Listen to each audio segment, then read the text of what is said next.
Which basic concepts do you need to hack Wi-Fi? How does hacking Wi-Fi begin? Of course, with the correct setting of the router and understanding which setting work. Everyone knows what Wi-Fi is, but only a few people know some of the nuances. Let's go. Now you should go into the personal account of your router and focus on the accept formulations. Well, go to the section My Wi-Fi Network and talk about settings. There are basic concepts. For example, network name is called SSID.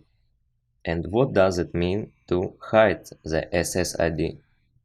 When you connect to a Wi-Fi network, usually in the list of available wireless network you see a list of names, SSIDs, of networks of other people whose router are nearby. They, in turn, see the name of your network. If you wish, you can hide the Wi-Fi network or the SSIDs, so that the neighbors can see it, but you all can connect to the hidden network from your devices. How to connect to such a network? You will need to manually enter the network name and then enter the password. The thing is good, but a good thing against honest people. If I don't innocent the network and my handshake is stolen, then hacker will have to crack it and then find out my SSID. The timetable of work. Network protection. There are several protection methods. For example, there is a so-called open network. It can be both without encrypting and a network with encryption. Without encryption, this is the same as broadcasting your traffic to absolutely everyone. Nothing in encrypting there. The traffic is absolutely transparent. Any hacker can simply listen to it. He will see at least the packets and also find out where they are transmitted and from whom. If the network is encrypted but at the same time open, then you can see what is inside the traffic. We talk about two methods of open networks for home or corporate use. This is completely unacceptable. You need to choose the protection methods. The web protection methods was already with some vulnerabilities and it was cracked several times. That is why web categorically can be used. I will say that we will consider the attack on web as well as on all types of encryption. Next is VPA, which means pre-shared key, and firstly it had compatibility issues with some devices. They simply did not want to connect to VPA. And secondly, critical vulnerabilities were also found in it, which subsequently led to the development and release another standard that is still in use today. This is VPA 2. Next we have such an item as allow or prohibit VPS. What is VPS? VPS is a Wi-Fi protection setup, the easiest way to say how it works in Wikipedia. Created by the Wi-Fi Alliance and introduced in 2006, the goal of the protocol is to allow home users who know little of wireless security and may be intimidated by the available security options to set up Wi-Fi protected access, as well as making it easy to add new devices to an existing network without entering long passphrases. Before the standard, several competing solutions were developed by different vendors to address the same need. I will say that I used it in my life only one time, and this was because the password for the router had special characters, and the Wi-Fi printer didn't have special character for input in its arsenal. I had to activate the VPS function. The point is to press the Wi-Fi button on the router, then the VPS button on the printer, and supposedly you have special access to the Wi-Fi network, so you have the right to join the network.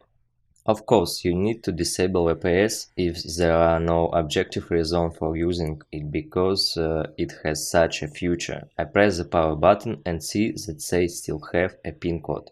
And I can change it. Why is it bad? Because the well-exploited attack on Wi-Fi protected setup based on pre-calculated tables from the databases of the equipment manufacturer.